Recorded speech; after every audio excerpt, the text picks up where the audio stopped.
Hi there, welcome to Floating in Dreams. Today I'm going to be doing a tea time chat where I share with you all of my best makeup hacks.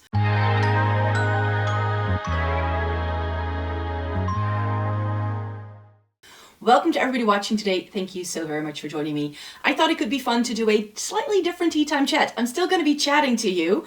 I won't be having a cup of tea while I'm talking because I thought that rather than focusing on portraying products, I could do a more in-depth tutorial of how I like to do my makeup to make sure it lasts all day, that there is as little creasing as possible, and that it still looks okay at the end of the day.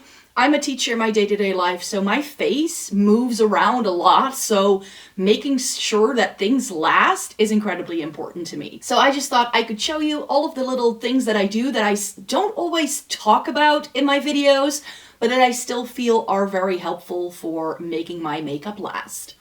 And the reason why I wanted to do this video is because the other day I sat down at like 5 o'clock in the afternoon to still film a video for you guys because I didn't have the time to film it before that. And I thought my makeup still looked pretty okay at the end of the day. I was like, you know what? I sometimes get questions like this in the comments and I haven't done a video like this in a while. So this way I can share with you all of the tips and tricks that I like to use to get the most wear out of my makeup. Another reason why I wanted to do this video is because I get questions in the comments sometimes like, hey, can you recommend me product XYZ that does this thing? And I'm like, why are you looking for a product? Because it could actually be the makeup technique that you use rather than the actual products in order to help you to get to the point where you want to be. So maybe these tips and tricks can be helpful to you. These are just things that work for me. I'm not a makeup artist. I'm just a regular person living my life. But this is what I like to do. And my makeup routine and my hacks start with skincare. So let me go into my bathroom and show you my morning skincare routine that I already feel helps me to get my makeup where I want it to be. So any good makeup look starts not at your makeup desk, it starts with your skincare. So this is also my skincare morning routine. So this is part one to how I make my makeup last all day. And the first thing I like to do is to cleanse my face with micellar water.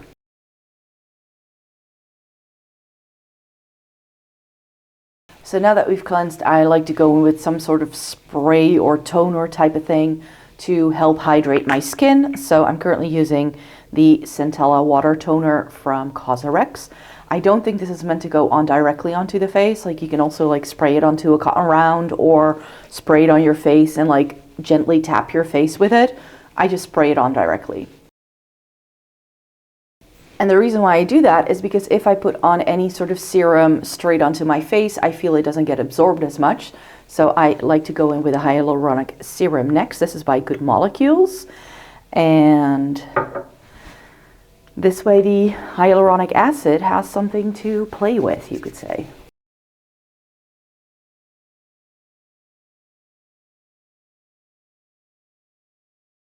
And then I always like to leave this on for a few minutes, and in the meantime I brush my teeth. And then when I finish brushing my teeth, it is time for moisturizer.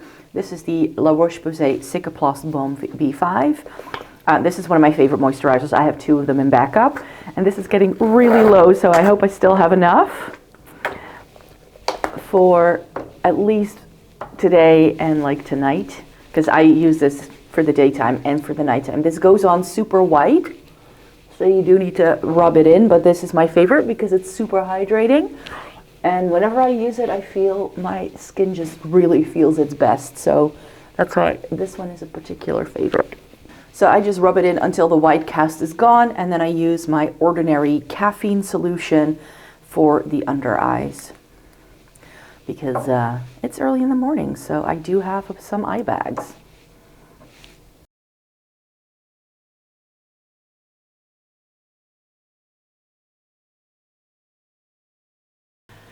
And then, like with the serum, I like to let this sink into my skin for a few minutes, which means I'm first going to get dressed, and then I will be back with the next step in my skincare routine. So I've gotten dressed, which means it is time to finish my skincare routine with some SPF. This is by Some By Me. This is their V10 Hyal Airfit sunscreen. This was sent to me in PR by YESSTYLE. I sometimes get to pick whenever I place an order like an extra product for them to send me. And this smells really nicely of citrus. And it's been great for the winter time. It's also very hydrating. So that's my skincare done. I'm again going to let this sit for a few minutes before I actually do my makeup. So usually what I'll do now is like I put on shoes, I put on some perfume. I need to sort out what products to use from my Shop My Stash to actually do my makeup.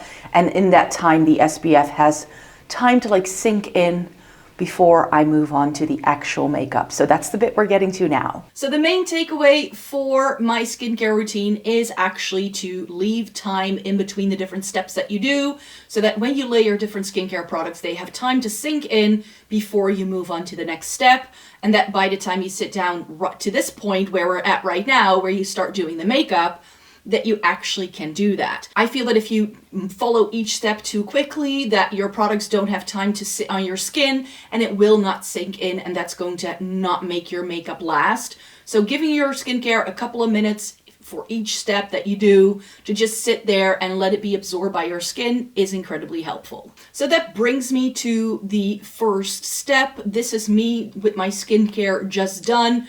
There is already a little bit of a glowy base there, which is my preference. And what I like to do first is to apply my lip balm. This is the C.O. Bigelow lip balm that I just have had in my Shop My Stash for a while now. It's running low, so I need to be very careful how much I squeeze out. That wasn't enough. And the reason why I like to do this step first is because this allows my lip balm, like the skincare steps, to sink into my lips. And then by the time I get to my lipstick, which I always do at the end, my lips are really well nourished and it's going to be a great base for my lipstick later on. My first real sort of makeup-y step is always face primer. I'm currently using the Glossier Future Dew, which I like to use with fingers. So I used to use a brush with this. I know some people like to apply primers with their sponges and stuff like that. I don't tend to do that. I just like to go in, dot it around my face, and spread it out like so.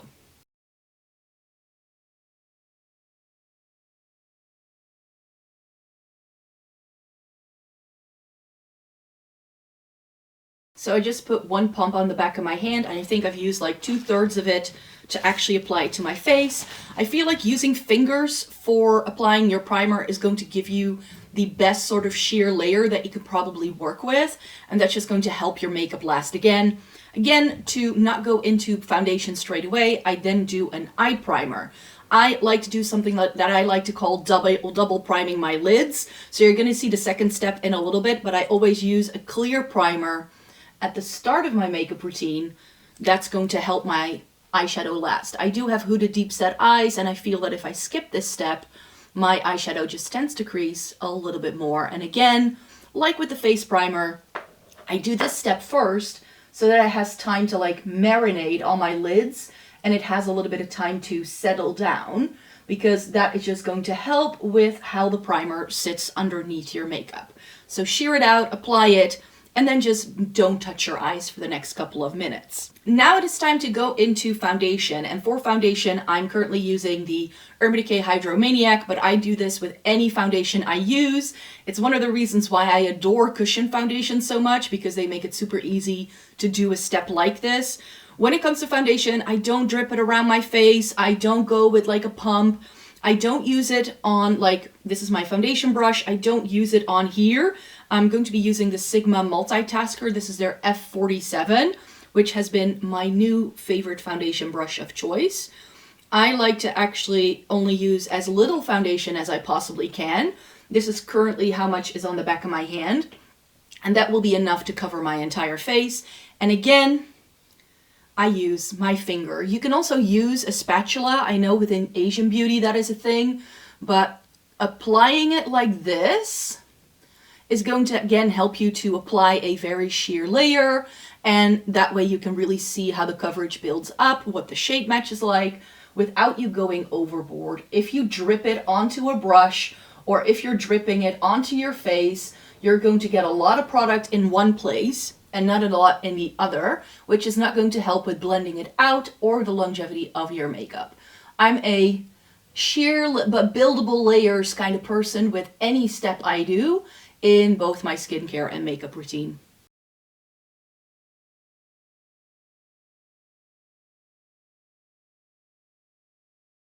So this is a pretty glowy foundation, which is my preference. I don't want a lot of coverage from my foundation. I like things to look very natural. I don't go with anything too full coverage.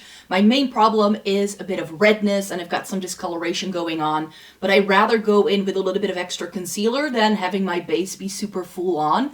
And then I just use my foundation brush to tap it in. I don't smear this because that's when you get streaks. I kind of use it like you would a beauty blender, you could say, just tapping it on the face. But that way I feel I get the best coverage, it's going to look even, and it's going to go really smoothly onto the skin, and you get the best base possible. For concealer, I do like to go in with the concealer directly onto my face. I'm currently using the one from Catrice that is new for some spring-summer 2025.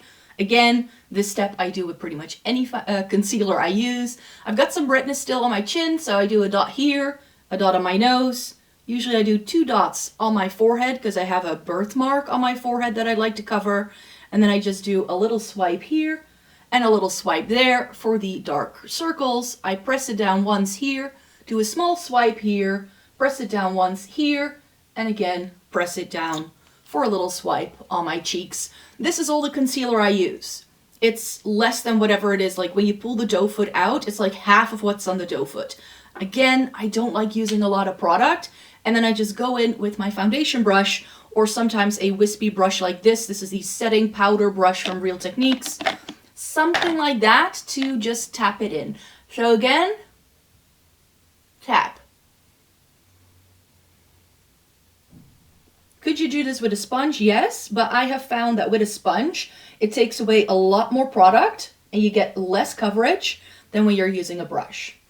Could you use, again, fingers to spread this out? You could. I don't know why I don't do that, but for this step I don't. For the under eye, I do like, because this brush has that sort of like taper to it, I like to go in with that sharper edge, give it a swipe, and then tap.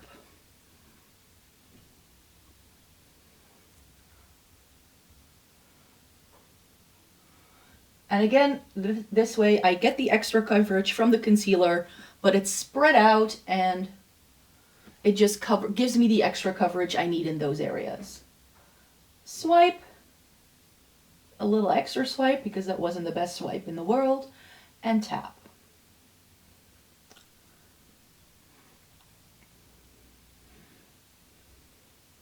And then I usually sort of tap whatever's left onto my forehead because I've got a huge forehead, which I always like to just cover a little bit extra.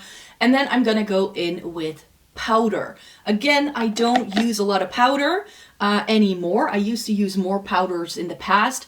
If I have a foundation that is said to be more mattifying, with like, for instance, the new Essence foundation stick that came out a couple of weeks ago, I don't even go in with powder usually. So if it's a more mattifying formula, I tend to forego powder altogether. I do have dry skin though, so using excess amount of powder and matte products just don't look the best to me, because that's going to make it look dry and cakey. So I do like to set it into place a little bit though, because like I said, I want this to be as long lasting as possible, and powders do make your makeup last. That's just the way it is. So I'm going in with my Etude House Secret Beam Powder. As you can see, I have a really nice bit of pan here. And I'm going to go in with a BK Beauty 112 brush, which is again that angle, and it's super small. I used to use a brush like this. This is a Sigma F28, no, 25. Look at the size difference. So I used to use this like to put powder onto my face, and I've switched to this to make it super targeted and easy to use. So again, I just sort of pick up a little bit of the product and again, tap. No swiping, just tapping. And just in the areas mainly where I've applied concealer, because that's where I have a little bit of extra sort of coverage going on. But I like to keep this very light and like not too much, because I feel it can mess again with a lot of the steps that I like to do. And that's it for powder. That's all I do. No more, no less. just a little bit in the center of my face, because if I get oily anywhere, it's there, but the rest of my face is completely unpowdered, and that just works a little bit better for me. Then, because I like to keep the base like in place and give it time to settle down, I first move on to brows. I know a lot of people like doing their brows first, but I don't like a super sharp brow. I just want to enhance them a little bit, so I go in with a brow pencil. This is the Soap & Glory Archery Brow Pencil. I feel I've got pretty good brows naturally, so I don't feel they need much. I just have some blonder, like almost bold looking patches if I don't touch them up, so that's really the only reason why I do a little bit of brows. But I keep it fairly minimal. Like I've got a pretty good arch and a brow shape naturally, so I don't feel I need to do much of anything else. I just get them done professionally, like every 2 to 3 months or so. I go to the salon and I have them, I get them threaded. And that's been really helpful because I do have really bushy brows naturally. Like my brows will grow all the way down here if I don't do anything. So I do try to create a little bit of extra lid space to get my brows done, and it was just too much of a faff to do it myself.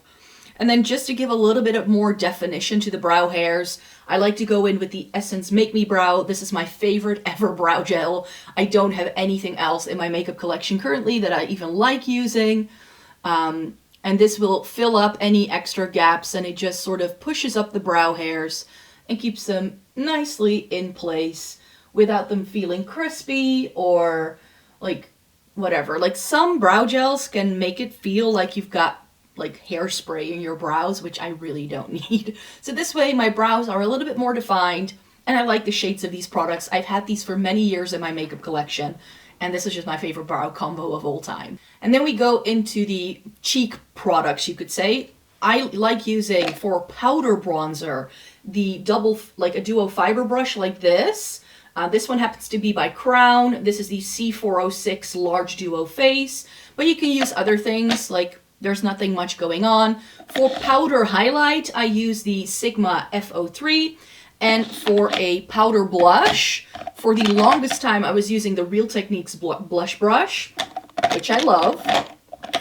But lately I've been using the HD bronzer brush in F29 for my powder blushes.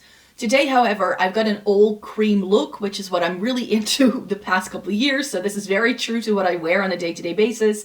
And with the products of my Shop My Stash, this has been the cheek combo that I've been wearing for the past couple of weeks.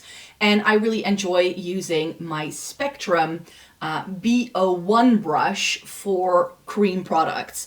And I'm going to start things off with bronzer first. This is my first step of a cheek look, I feel, because it helps to sculpt the face. I'm not much of a contourer person. I've got a pretty narrow, long face to begin with, and I feel that when I contour, my face looks even slimmer, and it just feels like the proportions are just going to be off. So that's why I like to use a bit of bronzer, because I am pretty pale. I do have a pretty large forehead, so my focus for my bronzer is along the top here, and then a little bit on the cheeks and down my neck, just to make everything look a little bit more coherent. I like to do that step. And this thing has been amazing. This is the new Catrice Melted Sun Liquid Bronzer in the shade Tan Lines, and I've been loving it. But no matter what cheek bronzer, blush, or highlight I use, these are the techniques I like to use to make sure they last all day. With this one, I have found that a little goes a long way. I apply it to the back of my hand. This is essential, people. Also for your liquid and cream blushes. And like cheek products, don't apply it straight to the face. That's when you get problems blending and it moving your foundation around. I'm going to take a little bit of that, and then I'm just going to take a little bit on the brush, and then I'm going to start in the middle of my forehead and sort of fan it out from there.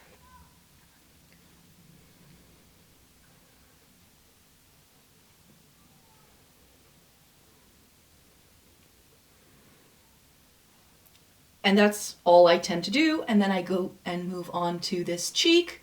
And again, I stipple, I tap everything onto the face. And then I just sort of move it into the hairline here to get a more cohesive look. And then I move on to this side. Again, move it up a little bit there. And then I take whatever's left on the brush, along the jawline and into my neck, because that way I feel that like my face doesn't look so pale. I just feel this makes so much of a difference to how pale I actually look. My next step is always highlight, and I know that that's not everyone's favorite. I used to do it the other way around, first do blush and then highlighter, but what I have found is if I use a highlight next, I can use my blush, which sort of sits in the middle, because I like to apply my bronzer here, my highlighter here, and then I can use the blush to blend the whole thing together. And that way you're not going to have any harsh lines, and it's all going to come together. I'm going to be using the Prism highlighter from Clio in Fairy Pink. This is really pretty. It is a powder, but it applies like a cream. I'm going to use that Sigma brush I was mentioning earlier, and this is just my favorite. With brushes, the reason why I'm focusing a lot on the brushes I'm using in this video is because I tend to use the same brush every single day of my life. I don't tend to switch it up all that much. And with brushes, I find that it's really important that you look at your features and how big the brushes can then be. Like, I've got pretty small features, say for my cheeks. Like, my cheeks are massive and the rest of my face is like all pretty small. So if I go in with really big brushes, then I feel I don't get the level of control that I would like to have. So something small like this works really well for me. So when you're picking brushes to use, that will be something I would look for when you do invest in good brushes. When it comes to blushes, I'm going to go in with a cream blush. This is just the blush from this new Catrice line that I've been loving the most. This is the Blushing Charm Cream Blush Stick in Radiant Honey. This is really pretty. I love shades like this. We all know that. When it comes to liquid and cream blush, what I like to do is I like to take my finger with a stick like this. I just draw it onto my fingertip. That will help warm up the product. And then I take my other fingertip and then I sort of rub my fingers together to transfer the color to the other finger. This way the product will be warmed up and it's going to blend a lot easier when you take this blush stick and you apply it to the face. It's not yet warmed up and you're going to have a nightmare trying to blend it. What I like to do with my face shape, I've got a very long face, so if my blush goes too far down, it looks even longer. So I try to keep it like up here and try to go more apple of the cheek going into the temple, because I just feel it works with my face shape best. To find the apples of my cheeks, I don't like to apply it here, but I smile, and then before I apply it, I drop it, and that way I know exactly where the blush needs to go. If I apply it while smiling, what happens to your face? Your cheek drops, and your blush will be too far down. So try to work out a blush placement that works for you. I don't really experiment a lot with blush placement, I have to be very honest. But again, this side, smile, let it drop, and that's the point where I will apply the blush, because that way I feel, and I just sort of tap around that first point to diffuse it. And I do the same thing when I use a powder blush. I go, and then I just like sweep it up there. And then because this blush shade is a little bit sheer, I like taking a little bit more, spread it out over my fingers, and then I start it a little bit further up because there's already blush here. I can see where it needs to go. And then I sort of move that towards the temple and my hairline. And then it's sort of like the highlighter is underneath it and the bronzer is underneath it, yet it all comes together quite well. And one of the things I love about using cream products is because if you feel it does look a little bit too much, you can actually blend it in super easily with your foundation brush. You can just go in. Like sometimes I put a little too much bronzer on my forehead. It didn't happen today.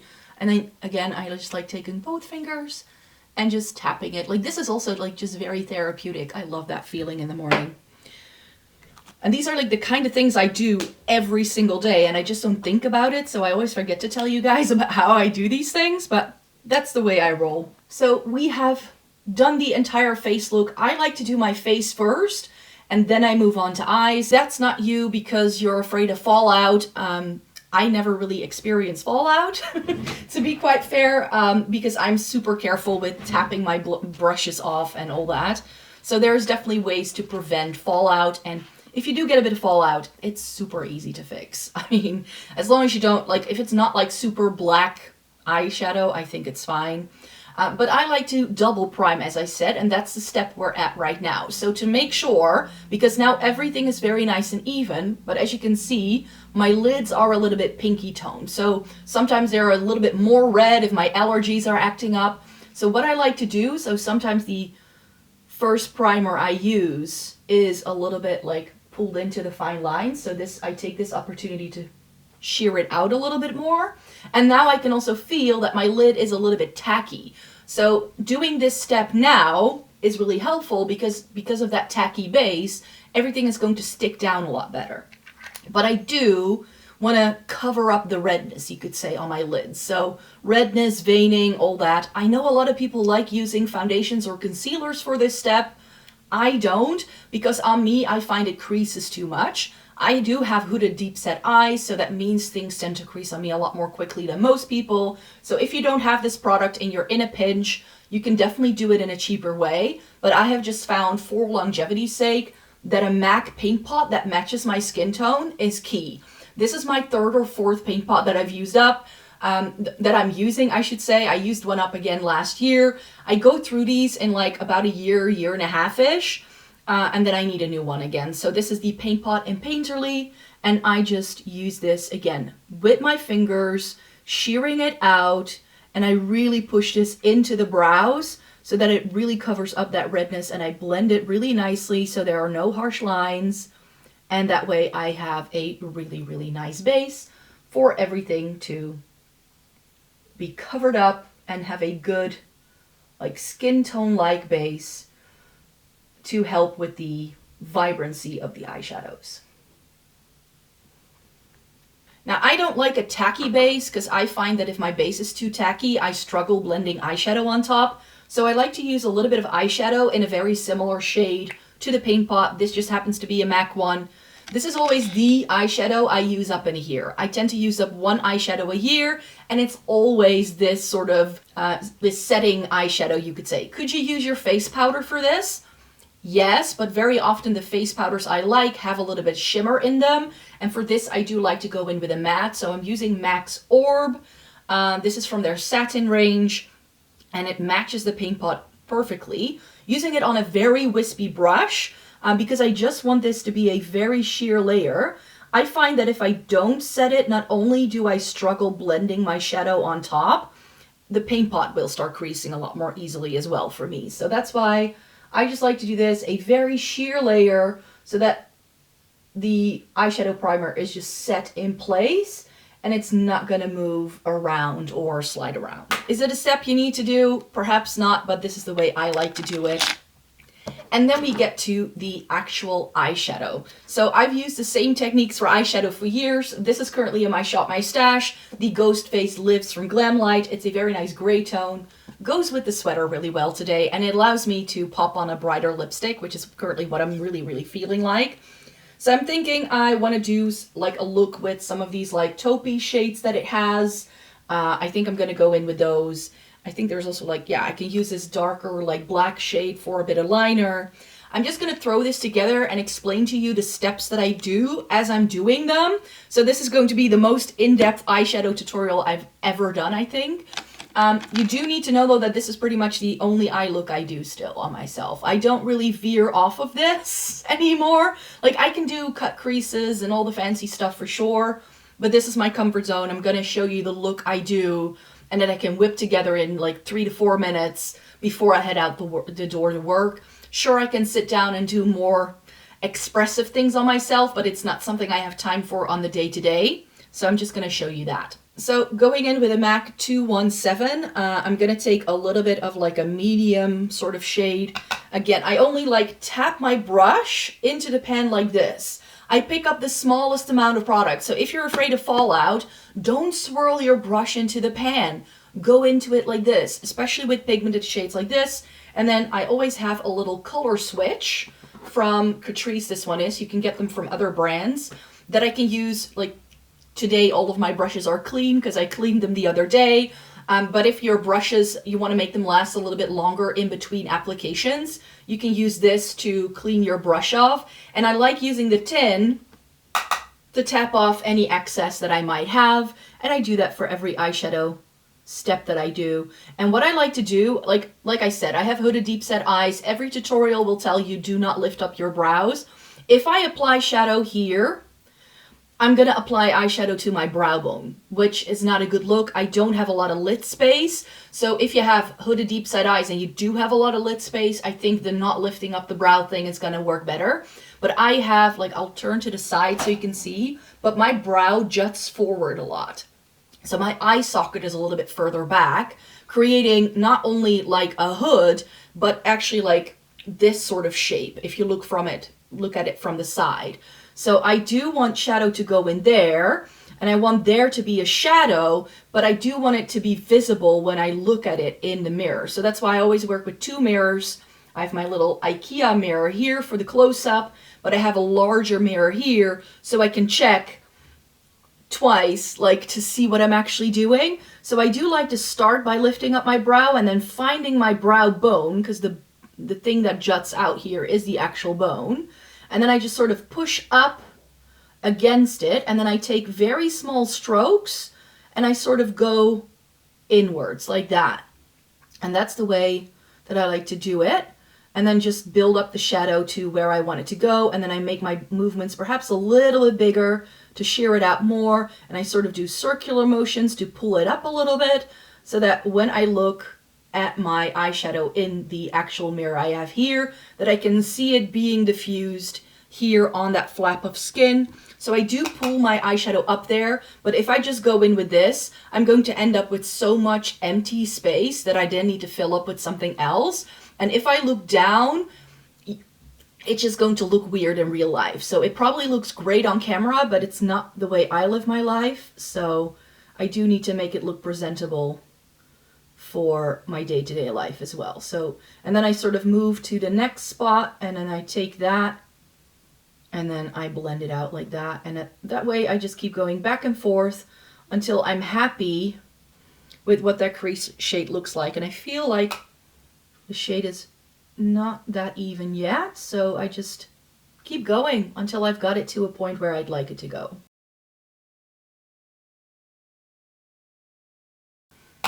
And then I just copy that to the other eye. My eyes aren't the same shape, so I try to mimic it best I can, but it's okay. But I go in with the same technique. I find my brow bone, push it against it to deposit most of the color, and then I pull it in small motions towards the inner corner so that most of the depth is going to be here and that it shears out towards the inner corner. And then I just blend it out and build it up to the intensity level that I like.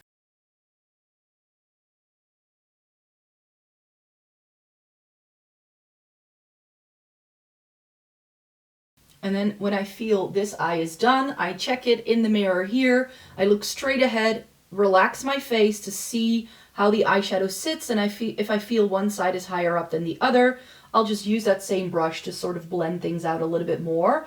And that's when I get like the application I want. So I don't want there to be too much darkness on that brow bone, because it looks weird if something's coming forward and there's a lot of darkness there. And then to sort of make sure this is sheared out, I like taking a lighter shade than the crease shade I've used.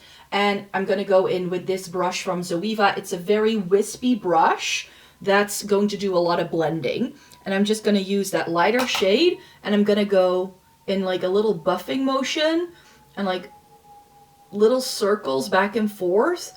I'm going to blend out that shade and sort of apply it to the brow bone. I don't like to go in with a shade that's too stark because I don't like that look. But this way I feel like you can buff out the crease even more, and you really have this seamless transition to where your eyeshadow stops and where it continues, you could say. But without adding sort of like a heaviness that I find if the shades get too dark. Then I go in with my lid shade, and for that I like to use my Sigma E55. This is a flat shader brush that's quite like dense and it doesn't flop around too much. And I like using a nice shimmer for this. I'm going to use that taupey shimmer from the palette. And then I'm going to apply a thin layer onto the mobile lid just with the brush. And then what I like to do, because I will only have shadow on one side of the brush when I do this, when I load the product on it, You can see it shearing out, and then this is the application side, I twist it around so that the application side is upwards, and then I sort of push that shade a little bit into the crease, and that will help it to sort of bridge the gap between the crease shade and the lid shade.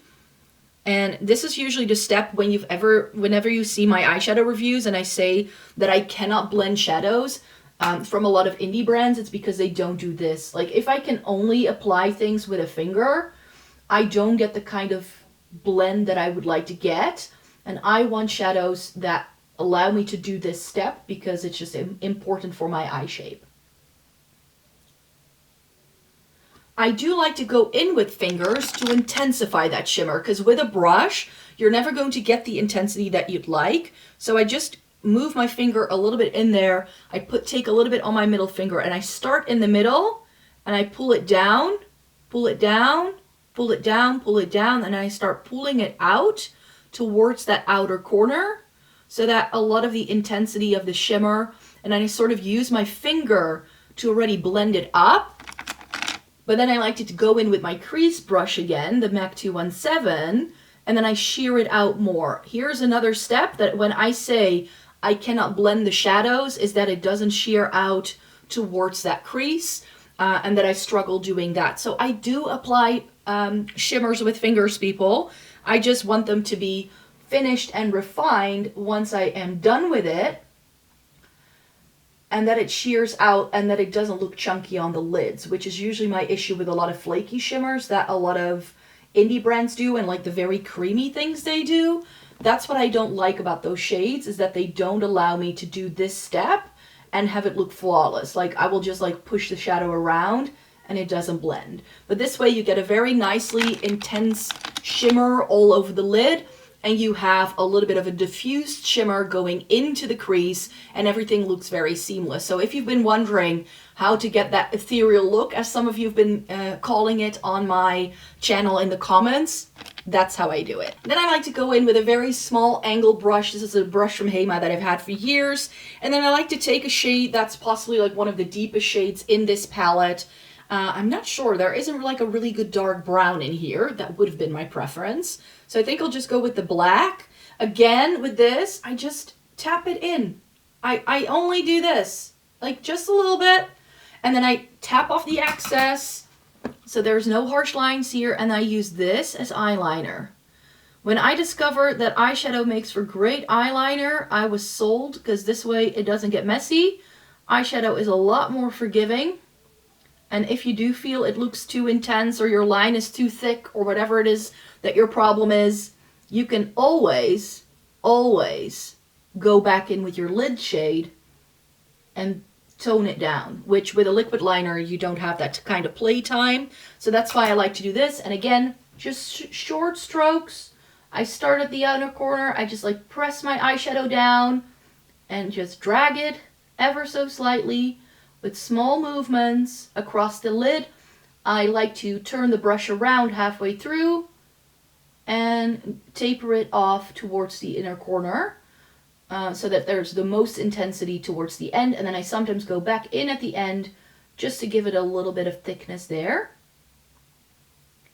And I always feel I'm more successful at eyeliner on this eye than I am at this eye. But yeah, this makes it look as even as possible. I don't like going into wings and doing all that. That's not really my cup of tea. Next up is the lower lash line. And I like to use the same shades that I used on top on the lower lash line because I feel that that works best. So I'm just going to use that brown shade that I used before. Again, I use this little pencil brush that I have. It's from Hema. Again, have had it for some time. It's pretty stiff. And I just tap it on, tap off the excess. And then I like to go in on the lower lash line. I look up because that sort of levels out the playing field a little bit. And I just use this on the outer, like third, maybe outer fifth of my lower lash line. And then when that's all done, I like to go in with the BK Beauty 204 brush, which is this really short, very stiff sort of smudger brush. And then I like to use, sometimes I like to go in with a shimmer. Today I don't feel like it, so I'm going to use that shade I used to blend out the top Again, I'm just going to take a little bit. And for this, I'm going to, because I'm 40 years old, my lids are a little floppy. So I like to just touch my bottom lash line so it can be staying in place, because else if I don't do this, it's just going to end up in my eye. And then I use that brush to apply it to the lower lash line. And I feel that this, whenever I have, like, if there's a little bit of creasing for my foundation, this, or my concealer, I also use my fingers here to sort of like tap it back in, and I feel that that works every time, and it lasts all day.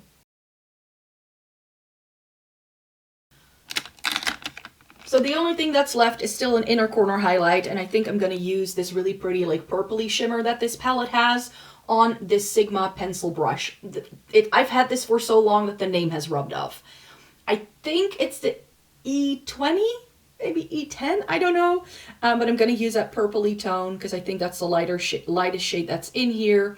Again, I'm only going to use a little bit and apply it around my inner corner, and I'm sort of dragging it onto the lower lash line a little bit as well.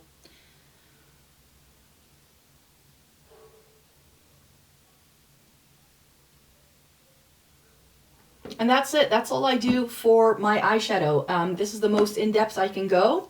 And then I go in with my setting spray. This is the ColourPop Setting Mist, the Pretty Fresh one. I shake it up. This is a brand new one. I haven't used it yet.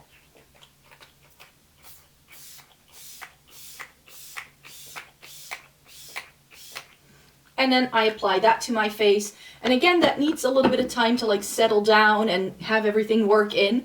So that's the moment I go in with my mascara. The reason why I first apply setting spray and then the mascara is because I feel that if I apply the setting spray after I apply my mascara is going to smudge a lot more easily. So that's why I first do the setting spray. That also, like, once the eyeshadow is done, because again, the setting spray will help the eyeshadow to stick down a little bit. And then I just use, for this one, I'm going to use black. So I'm going to use my Maybelline Falsies Lash Lift on the top lashes. So this is a thing I've been doing for years as well. I like to use a volumizing mascara up top. And I like this mirror because it kind of like tilts like this. And I tilt it so I can tilt my head back. And then I just sort of get to the base of my lashes a lot more easily without smudging it everywhere. It is a very flattering angle though, because I can look at my nose. But then I just do both eyes.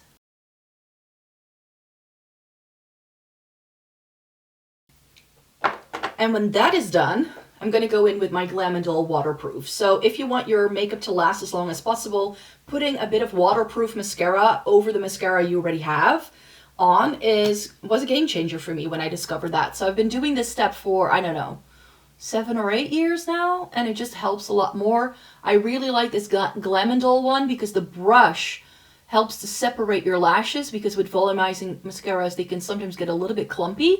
And this eliminates any of the clumps.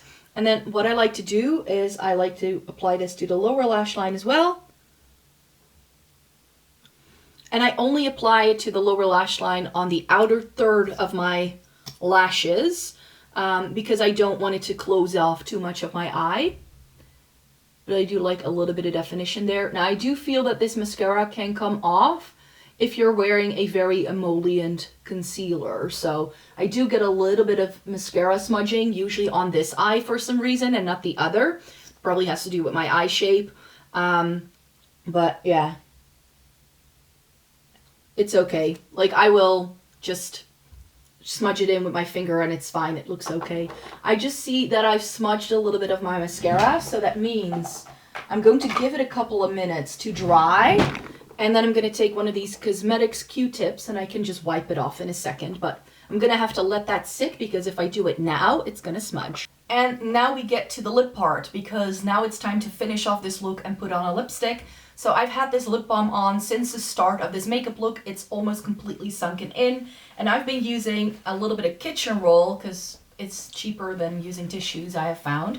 And this is a little bit of texture as well. And then I just wipe off the excess. And because of the texture, it's going to help you with exfoliating your lips. And wiping off your lip balm before you put on lipstick is going to help it last. So I'm going to go in with the Catrice Scandalous Matte in 080 Casually Overdressed. This is one of my drugstore favorites. And I'm just going to...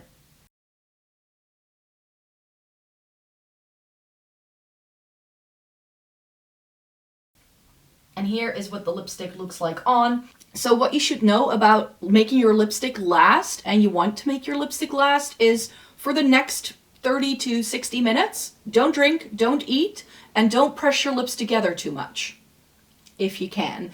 It's going to help any lipstick wear better. So if you find that your lipsticks disappear really quickly on you, you're probably still wearing lip balm on your lips, if that's what you happen to do, because the lip balm is a slippy product and it's going to make everything slide off straight away. So take off your lip balm before you put on lipstick, is step one. And step two, give your lipstick time to sink in. Even with a sheer formula, even with things that are a little less long lasting, like things that are super creamy, are of course going to have less longevity. That's just the nature of the product. You can't help that. If you saw my video that went live last week that I filmed at the end of the day, I had not touched up my lipstick. And that was just a regular matte bullet lipstick. I had had lunch that day, numerous cups of tea, and that lipstick was still on my lips. Still. I did my makeup at 8 a.m. in the morning. It was 5 o'clock when I filmed that video. 9 hours later, it was still presentable looking, because these are the steps I do. This is, again, it's a drugstore formula. It's a little less long lasting than my Lisa Eldridge ones, I find, but this is, again, going to last all day. So I now have had enough time for this mascara to dry. So I am going to take this little paddle and I can just wipe it off with my little Q-tip here without distressing the makeup that's underneath it. So here we have a ton of tips. I hope it was helpful. All of my little makeup hacks and little things that I do to ensure my makeup looks good all day, wears well, no matter the formula, because these are steps I do with every single makeup product I have. These are just the things that work for me. I hope they can be helpful and work for some of you guys as well. Like I said, I don't think it's necessarily universal, but I feel like this is the way that I really like doing my makeup. I'm not a full coverage girly. If that's you, you do you. This is my level of glam for a day-to-day basis if I go out teaching. And I feel it works every single time. So I think this makeup look is absolutely stunning. So thank you so very much for joining me here today. I hope some of these tips were helpful for you and that you got something out of it. I really hope you enjoyed watching this video today. Thumbs it up if you liked it, and subscribe if you want to see more by me. I do a tea time chat every single month where I talk about makeup related topics. I don't always do them tutorial style. I just thought I could change it up this time around and show it to you this way. But I will be back with another tea time chat very, very soon. And I do make other content as well. So there's 4 videos a week over on this channel, 1 video a week over on my second channel, and I do blog daily. So you can find me every single day in any space that tickles your fancy. So thank you so very much for joining me. And then I really hope to see you again very, very soon. Take care, everybody. Bye-bye.